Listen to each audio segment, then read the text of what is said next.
ಸುಮಾರು 200ಕ್ಕೂ ಹೆಚ್ಚು ಜೊತೆ ಕೋಣಗಳೊಂದಿಗೆ 15-20 ಸಾವಿರದಷ್ಟು ಜನ ಸೇರಿ ಮೆರವಣಿಗೆಯ ಮೂಲಕ ಅದು 50,000 ದಾಟಬಹುದು, 1 ಲಕ್ಷದವರೆಗೂ ಹೋಗಬಹುದು. ಯಾಕಂದ್ರೆ ಜನರಲ್ಲಿ ಅಷ್ಟು ಆತಂಕದ ವಾತಾವರಣ ಇವತ್ತಿದೆ. ಮೂಡುಬಿದಿರೆ ಕಡಲಕೆರೆ ನಿಸರ್ಗಧಾಮದ ಕೋಟಿ ಚೆನ್ನಯ್ಯ ಜೋಗುಕೆರೆ ಕಂಬಳದ ಪರಿಸರಕ್ಕೆ ಮೆರವಣಿಗೆಯಲ್ಲಿ ತೆರಳಿ ಈಗಾಗಲೇ ಕೋರ್ಟ್ನಲ್ಲಿ ಕೇಸ್ ಇದೆ. 30ನೇ ತಾರೀಕಿಗೆ ಅದನ್ನು ಅಡ್ವಾನ್ಸ್ ಮಾಡಲಿಕ್ಕೆ ನಾವು ಪ್ರಯತ್ನಿಸ್ತಾ ಇದ್ದೇವೆ. ಈ ಬಗ್ಗೆ ನಮಗೆ ಅರಿವನ್ನು ಮೂಡಿಸುವುದಕ್ಕಾಗಿ ಪತ್ರಿಕಾಗೋಷ್ಠಿಗೆ ಆಗಮಿಸಿದ ಎಲ್ಲ ಮಾಧ್ಯಮದ ಬಂಧುಗಳನ್ನು ಕಂಬಳ ವ್ಯವಸ್ಥಾಪಕರ ಪರವಾಗಿ ಹೃತ್ಪೂರ್ವಕವಾಗಿ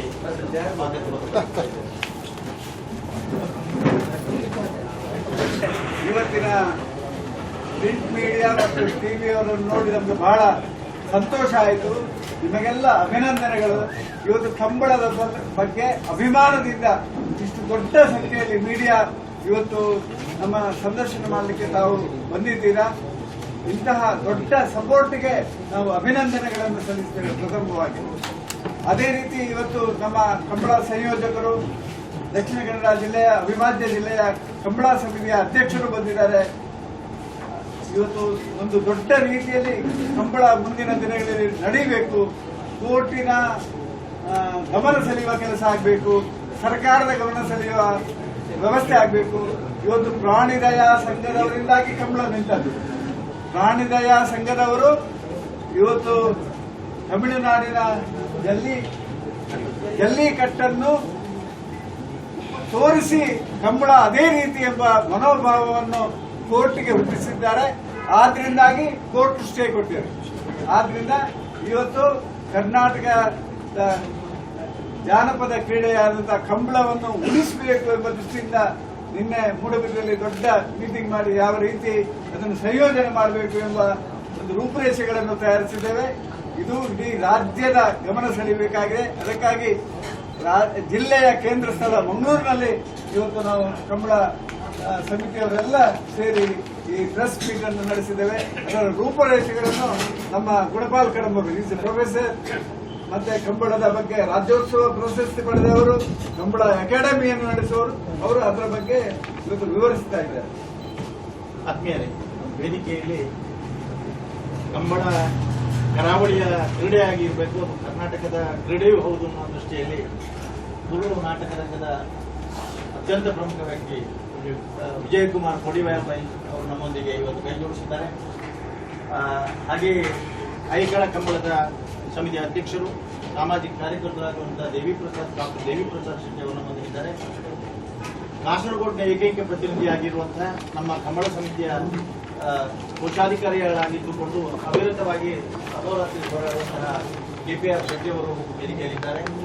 ಹಾಗೆಯೇ ಕೋರ್ಟಿನಲ್ಲಿ ನೇರವಾಗಿ ಹೋರಾಡುತ್ತಾ ಒಂದು ಕೋರ್ಟ್ನಿಂದ ಅನುಮತಿಯನ್ನು ಪಡೆಯುವಲ್ಲಿ ಮಾರ್ಗದರ್ಶನವನ್ನು ನೀಡುತ್ತಾ ಬಂದವರು ಅಶೋಕ್ ಕುಮಾರ್ ರೈ ಅವರು ಉಪ್ಪಿನಂಗಡಿ ಕಂಬಳದ ಅಧ್ಯಕ್ಷರು ಆಗಿದ್ದುಕೊಂಡು ನಮಗೆಲ್ಲರಿಗೂ ಮಾರ್ಗದರ್ಶನವನ್ನು ನೀಡುತ್ತಾ ಇದ್ದಾರೆ.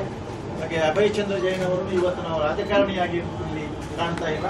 ಮೂಡುಬಿದಿರೆಯ ಕೋಟಿ ಚೆನ್ನಯ್ಯ ಜೋಡುಕೆರೆ ಕಂಬಳವನ್ನು 14 ವರ್ಷಗಳ ಕಾಲ ಅತ್ಯಂತ ಯಶಸ್ವಿಯಾಗಿ ಸಂಘಟಿಸಿ 15ನೇ ವರ್ಷದಲ್ಲಿ ಆಚರಿಸುವುದಕ್ಕೆ ಸಿದ್ಧತೆಯನ್ನು ನಡೆಸ್ತಾ ಇರುವಂತಹ ಶ್ರೀ ಕೆ ಅಭಯ್ ಚಂದ್ರ ಜೈನ್ ಅವರು ನಮ್ಮೊಂದಿಗಿದ್ದಾರೆ.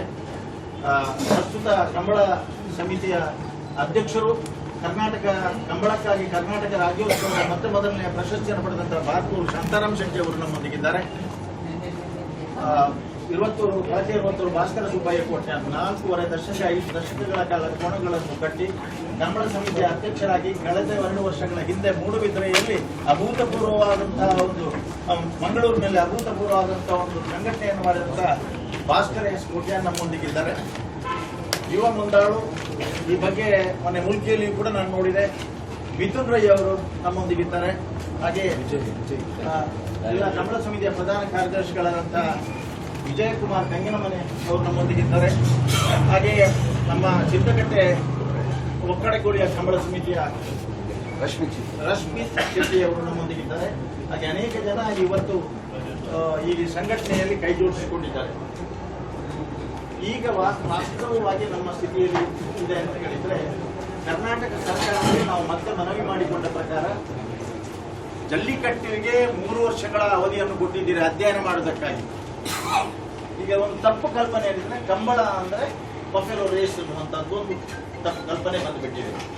ಅಲ್ಲಿ ಹಿಂಸೆ ಇದ್ರೆ ಖಂಡಿತವಾಗಿಯೂ 100% ನಾವು ಅದನ್ನು ನಿಲ್ಲಿಸುವುದಕ್ಕೆ ಸಿದ್ಧರಿದ್ದೇವೆ. ಆದರೆ ಕೋಣಗಳನ್ನು ಸಾಕುವಲ್ಲಿಂದ ಮೊದಲುಗೊಂಡು ಬೇಸಾಯಕ್ಕೆ ಕೋಣಗಳನ್ನು ಹೇಗೆ ಬಳಸ್ತಾರೆ, ಅಲ್ಲಿರುವಂತಹ ಆರಾಧನೆ, ಆಚರಣೆ, ನಂಬಿಕೆಗಳು, ರೀತಿ ರಿವಾಯಿಸ್ಗಳು ಏನಿದೆ, ಹೇಗೆ ಅದು ಕರಾವಳಿಯ ರೈತಾಪಿ ವರ್ಗದ ಬದುಕಿನ ಅವಿಭಾಜ್ಯ ಅಂಗವಾಗಿಯೂ ಬಂದಿದೆ, ಆರ್ಥಿಕ ಸಂಪನ್ಮೂಲದ ಕ್ರೋಢೀಕರಣದ ಅಂಗವಾಗಿಯೂ ಕೂಡ ಬಂದಿದೆ ಅನ್ನೋದನ್ನು ಅಧ್ಯಯನ ಮಾಡಿದ್ದಾರೆ. ವಿಶೇಷವಾಗಿ ಈಗಾಗಲೇ ಬೀದರ್ನ ಪಶುವೈದ್ಯಕೀಯ ವಿಶ್ವವಿದ್ಯಾಲಯ ಸರ್ಕಾರ ನೇಮಿಸಿದ ಸಮಿತಿ ಒಂದು ವರದಿಯನ್ನು ಕೊಟ್ಟಿದೆ. ಅಲ್ಲಿ ಕಂಬಳದಲ್ಲಿ ಅಂತಹ ಯಾವುದೇ ರೀತಿಯ ಜಲ್ಲಿಕಟ್ಟಿನಂತಹ ಹಿಂಸೆಗಳಿಲ್ಲ, ಇದ್ರೂ ಅದನ್ನು can be preventable with proper education ಅನ್ನುವಂತಹ ಮಟ್ಟಿಗೆ the academy is doing the pioneer work in this field, we have to support it ಅನ್ನುವಂಥ ವರದಿಯನ್ನು ಸರ್ಕಾರಕ್ಕೆ ಕೊಟ್ಟಿದ್ದಾರೆ. ಆ ವರದಿಯ ಹಿನ್ನೆಲೆಯಲ್ಲಿ ಒಮ್ಮೆ ನಾವು ಸರ್ಕಾರ ಅನುಮತಿಯನ್ನು ಕೊಟ್ಟಿದೆ. ಈಗ 7 ವಿಭಾಗಗಳ ಮುಖ್ಯಸ್ಥರನ್ನು, ಅದು ಕಾನೂನು ಇಲಾಖೆ, ಶಿಕ್ಷಣ ಇಲಾಖೆ, ಮುಜರಾಯಿ ಇಲಾಖೆ, ಕ್ರೀಡಾ ಇಲಾಖೆ, ಕೃಷಿ ಇಲಾಖೆ, ಇವರನ್ನೆಲ್ಲ including the dean of the veterinary university, ಇವರನ್ನು ಸೇರಿಸಿ 7 ವಿಭಾಗಗಳನ್ನು ಮುಖ್ಯಸ್ಥರನ್ನು ಸೇರಿಸಿ ಒಂದು ಸರ್ಕಾರ, ರಾಜ್ಯಪಾಲರ ಆಜ್ಞಾನುಸಾರವಾಗಿ ಸರ್ಕಾರ ನೋಟಿಫಿಕೇಶನ್ ಮಾಡಿದೆ. 2 ವರ್ಷಗಳ ಅಧ್ಯಯನಕ್ಕೆ ಅವಕಾಶವನ್ನು ಕೊಡಬೇಕು ಅಂತೇಳಿ. ಇದು ಕೋರ್ಟಿನ ಮುಂದೆ, ಕೋರ್ಟಿನಲ್ಲಿ ಇಂಜಂಕ್ಷನ್ ಇರುವುದರಿಂದ ಮಾನ್ಯ ಗೌರವಾನ್ವಿತ ಹೈಕೋರ್ಟ್ ಏನ್ ಹೇಳ್ತಾ ಇದ್ದಾರೆ, ಜಲ್ಲಿಕಟ್ಟಿನ ಕೇಸಲ್ಲಿ ತೀರ್ಮಾನ ಆಗುವವರೆಗೆ ಇಲ್ಲಿ ಇದನ್ನು ಕೊಡೋದಕ್ಕೆ ಕಷ್ಟ ಆಗ್ತದೆ ಎನ್ನುವ ಒಂದು ಅಭಿಪ್ರಾಯದಿಂದ ಮುಂದಕ್ಕೆ ತೂಗ್ತಾ ಇದ್ದಾರೆ. ಕಾರಣ ಎಷ್ಟೇ, the anatomy of the buffalo is not fund for race ಒಂದು ಅನಿಮಲ್ ಕ್ರೂಯಲ್ ಆಕ್ಟ್ 1960 ಸ್ಪಷ್ಟವಾಗಿ ನಮೂದಿಸಲ್ಪಟ್ಟಿರುವುದರಿಂದ, ಹಾಗೆಯೇ ಸುಪ್ರೀಂ ಕೋರ್ಟಿನಲ್ಲಿ ಇದರ ಬಗ್ಗೆ ತಡೆ ಆಜ್ಞೆ ಇರುವುದರಿಂದ, ಕೆಳಗಿನ ಕೋರ್ಟಿನಲ್ಲಿ ನೀವು ಈಗ ಹೇಗೆ ಕೊಡ್ತೀರಿ ಎನ್ನುವುದು ಬೇಟಾದವರ ವಾದ ಇರುವುದರಿಂದ ಶಾಶ್ವತವಾದ ಪರಿಹಾರ ಸಿಗಲಿ ಎನ್ನುವ ಕಾರಣಕ್ಕಾಗಿ ಬೇರೆ ಬೇರೆ ಕಾರಣದಿಂದಾಗಿ ಕೋರ್ಟ್ನಲ್ಲಿ ಮುಂದೆ ಬಂದಿದೆ. 31-30ಕ್ಕೆ ಈಗ 30ಕ್ಕೆ ಅದು ಮುಂದುವರೆದರೂ ಕೂಡ ಅದು ಬೇಟಾದವರ ಆಕ್ಷೇಪವನ್ನು ಹಾಕುವುದಕ್ಕೆ 2 ವಾರಗಳ ಅವಧಿ ಕೊಟ್ಟಿದ್ರು. 2 ವಾರಕ್ಕಿಂತ ಮುಂಚೆಯೇ ಅವರ ಆಕ್ಷೇಪವನ್ನು ವ್ಯಕ್ತಪಡಿಸಿದ ಹಿನ್ನೆಲೆಯಲ್ಲಿ ಕೋರ್ಟಿನ ನಿಯಮ ಪ್ರಕಾರ ಇನ್ನೊಂದು ಡಿವಿಷನ್ ಬೆಂಚ್ಗೆ ಹೋಗಬೇಕಂತೆ. ಹಾಗಾಗಿ ಗೌರವಾನ್ವಿತ ರಮೇಶ್ ನ್ಯಾಯಾಧೀಶರ ಕೋರ್ಟಿಗೆ ಬಂತು. ಆ ನ್ಯಾಯಾಧೀಶರು ನಮ್ಮ ಅಡ್ವೊಕೇಟ್ ಜನರಲ್ ರಿಟೈರ್ಡ್ ವಿ ಆಚಾರ್ಯ ಶಿಷ್ಯರು ಆಗಿದ್ದರಿಂದ ಅವರು ಆ ಕೋರ್ಟ್ನಲ್ಲಿ ಬರುವುದಕ್ಕೆ ಆಗುವುದಿಲ್ಲ ಅನ್ನೋ ಕಾರಣಕ್ಕಾಗಿ ಮರುದಿವಸ ಅಬ್ದುಲ್ ನಜೀರ್ ಸಾಹೇಬ್ರ ಕೋರ್ಟಿಗೆ ಅದನ್ನು ಮುಂದಕ್ಕೆ ಹಾಕಿದ್ರು. ಅಬ್ದುಲ್ ನಜೀರ್ ಸಾಹೇಬ್ರ ಕೋರ್ಟ್ನಲ್ಲಿ ಅಬ್ದುಲ್ ನಜೀರ್ ಸಾಹೇಬರು ಏನು ಹೇಳಿದ್ರು, ಗೌರವಾನ್ವಿತ ನ್ಯಾಯಾಧೀಶರು, ನಾನು ಸಿಂಗಲ್ ಬೆಂಚ್ನಲ್ಲಿ ಇದ್ದಾಗ ಇದಕ್ಕೆ ಅನುಮತಿಯನ್ನು ಕೊಟ್ಟವ, ಆರ್ಗ್ಯುಮೆಂಟ್ ನಾನು ಕೇಳಿದವ, ಹಾಗಾಗಿ ನಾನು ಇಲ್ಲಿ ಮತ್ತೆ ಇದರಲ್ಲಿ ತೀರ್ಪು ಕೊಡೋದಕ್ಕೆ ಆಗುದಿಲ್ಲ, ಹಾಗಾಗಿ ಬೇರೆ ಬೆಂಚ್ನಲ್ಲಿ ನೋಡ್ಕೊಳ್ಳಿ ಅಂತ ಹೇಳಿದ್ರು.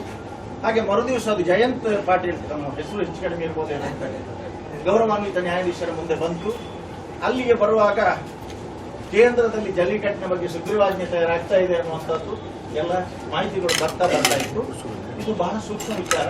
ಮುಖ್ಯ ನ್ಯಾಯಾಧೀಶರ ಕೋರ್ಟ್ನಲ್ಲಿ ನಂಬರ್ 1 ಕೋರ್ಟ್ನಲ್ಲಿ ಇದು ತೀರ್ಮಾನ ಆದ್ರಿಂದ, ಅದು ಮುಂದುವರಿಸೋದ್ರಿಂದ, ಇಂಜಂಕ್ಷನ್ ಅಲ್ಲಿ ಕೊಟ್ಟದ್ರಿಂದ ಇದು ಸೂಕ್ಷ್ಮ ವಿಚಾರ. ಆದ್ದರಿಂದ ನೀವು ದಯವಿಟ್ಟು ಅಲ್ಲಿಗೆ ಇದನ್ನು ಸ್ವೀಕಾರ ಮಾಡಬೇಕು, ಅಲ್ಲಿಯೇ ಇದನ್ನು ತೀರ್ಪಿಗೆ ಕೊಡಬೇಕು ಅಂತ ಹೇಳಿದ್ರು.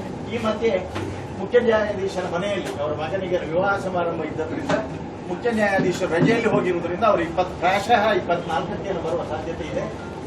ಮತ್ತೆ ರಿಪಬ್ಲಿಕ್ ಡೇ ಬರ್ತದೆ, ಶನಿವಾರ ಬರ್ತದೆ, ಭಾನುವಾರ ಬರ್ತದೆ.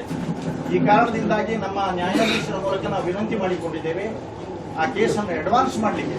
ಅಡ್ವಾನ್ಸ್ ಅಂದ್ರೆ ಬೇಟಾದವರು ಆಕ್ಷೇಪ ಈಗಾಗಲೇ ಹಾಕಿರುವುದರಿಂದ ಆ ಅಡ್ವಾನ್ಸ್ ಮಾಡಿ ಆ ಕೇಸನ್ನು ನಾಳೊಳಗೆ ತೆಗೆದ್ರೆ ಏನಾದರೂ ನಮಗೆ ಪೂರಕವಾದಂತಹ ಅಧ್ಯಯನಕ್ಕೆ ಅವಕಾಶ, ನಾವೀಗ ಫೈನಲ್ ಸ್ಕ್ರಿಪ್ಟ್ ಕೊಡ್ಲಿಕ್ಕೆ ಆಗುವುದಿಲ್ಲ, ಅಧ್ಯಯನಕ್ಕೆ ಅವಕಾಶ ಕೊಡಿ. ಯಾಕಂದ್ರೆ ಶಾಶ್ವತವಾದಂತಹ ಒಂದು ಪರಿಹಾರ ನಮಗೆ ಬೇಕು ಅನ್ನೋದನ್ನು ವಿನಂತಿ ಮಾಡಿಕೊಂಡ ಪ್ರಕಾರ ಒಂದೊಮ್ಮೆ ಇಲ್ಲಿಯಾದರೂ ಗೌರವಾನ್ವಿತ ಉಚ್ಚ ನ್ಯಾಯಾಲಯ ನಮಗೆ ಅನುಮತಿಯನ್ನು ಕೊಟ್ಟರೆ 28ನೇ ತಾರೀಕಿನ ಪ್ರತಿಭಟನೆ ವಿಜಯೋತ್ಸವದ ರೀತಿಯಲ್ಲಿ ಮೂಡುಬಿದಿರೆಯ ಕಂಬಳದಲ್ಲಿ ಆಚರಿಸುತ್ತೇವೆ. ಇದಕ್ಕೆ ಕಾರಣ ಇದೆ, ಜಿಲ್ಲಾ ಕಂಬಳ ಸಮಿತಿಯ ನಿಗದಿತ ಪಟ್ಟಿಯ ಪ್ರಕಾರ, ಟೈಮ್ ಟೇಬಲ್ನ ಪ್ರಕಾರ 28 ಮೂಡುಬಿದಿರೆಯ ಕಂಬಳದ ದಿನಾಂಕ. ಆವತ್ತೇ ಅದನ್ನು ವಿಜಯೋತ್ಸವದ ರೀತಿಯಲ್ಲಿ ನಾವು ಆಚರಿಸುತ್ತೇವೆ. ಒಂದೊಮ್ಮೆ ತೀರ್ಪು ಬಾರದೇ ಇದ್ದರೆ ನ್ಯಾಯಾಲಯದ ತೀರ್ಪಿನ ವಿರುದ್ಧ ನಾವು ಹೋಗುವುದಿಲ್ಲ. ಯಾಕಂದ್ರೆ ಈವರೆಗೂ ಕೂಡ ನಾವು ನ್ಯಾಯಾಲಯದ ತೀರ್ಪನ್ನು ಅತ್ಯಂತ ಗೌರವಯುತವಾಗಿ ಕಾಪಾಡಿಕೊಂಡ ಕರಾವಳಿಯ ಶಿಸ್ತುಬದ್ಧ ಜನ ನಾವು. ಹಾಗಾಗಿ ಆವತ್ತು ಅದನ್ನು ನಮ್ಮ ಪ್ರತಿಭಟನೆಯ ಹಕ್ಕೊತ್ತಾಯದ ನಮ್ಮ ಕಿಚ್ಚನ್ನು ಅವತ್ತು ಹಚ್ಚುತ್ತೇವೆ. ಪ್ರತಿಭಟನೆಯನ್ನು ಶಾಂತಯುತವಾಗಿ, ಅಹಿಂಸಾತ್ಮಕವಾಗಿ ಇಡೀ ಮೂಡುಬಿದಿರೆ ಕಡಲಕೆರೆ ನಿಸರ್ಗಧಾಮದಲ್ಲಿ ಆಚರಿಸುವುದರ ಮೂಲಕ ನಮಗೇನು ಬೆಂಗಳೂರಿನಿಂದ ಕಲಾವಿದರು, ಕ್ರೀಡಾ ಜಗತ್ತಿನ ಜನ, ಆಮೇಲೆ ಎಲ್ಲರೂ ಕೂಡ ಸಹಕಾರವನ್ನು ಕೊಟ್ಟಿದ್ದಾರೆ. ಅವರೆಲ್ಲರ ಸಹಕಾರವನ್ನು ಮತ್ತೆ ಪಡೆಯುವಂತಹ ಉದ್ದೇಶವೂ ಕೂಡ ಇದೆ ನಮಗೆ. ಜಿಲ್ಲೆಯ ಎಲ್ಲ ಶಾಸಕರು, ಸಂಸದರು ಒಂದು ಬಹಳ ನಾವು ಮೆಚ್ಚಬೇಕಾದ್ದು, ಅಭಿನಂದಿಸಬೇಕಾದ್ದು ಅಂದ್ರೆ ಕರ್ನಾಟಕ ಸರ್ಕಾರವನ್ನು ಅಥವಾ ನಮ್ಮ ಜನಪ್ರತಿನಿಧಿಗಳು ಪಕ್ಷಾತೀತ ನೆಲೆಯಲ್ಲಿ ಎಲ್ಲ ಪಕ್ಷದ ಶಾಸಕರು, ಸಂಸದರು ನಮಗೆ ಸಲಹೆ ಕೊಟ್ಟಿದ್ದಾರೆ. ಯಾರೂ ಕೂಡ ಕಂಬಳವನ್ನು ವಿರೋಧಿಸಲಿಲ್ಲ. ಆದರೆ ಜಲ್ಲಿಕಟ್ಟನ್ನು ವ್ಯವಹಾರ ಮಾಡಿಕೊಂಡು ಪೇಟಾದವರು ಒಂದು ಪ್ರಾರಂಭದಲ್ಲಿ ಎನಿಮಲ್ ವೆಲ್ಫೇರ್ ಬೋರ್ಡ್ನವರಿದ್ದರು. ನಂತರಕ್ಕೆ ಬರುವಾಗ ಪೇಟಾದವರು ಸೇರಿಕೊಂಡು ಎನಿಮಲ್ ವೆಲ್ಫೇರ್ ಬೋರ್ಡ್ ಅವರನ್ನು ವಾದಿಗಳಾಗಿ ಪ್ರತಿವಾದಿಗಳಾಗಿ ಮಾಡಿಕೊಂಡು ಅವರು ಒಂದು ಏನೋ ತಂತ್ರ ಕೊಟ್ಟಿದ್ರು ಅಲ್ಲಿ.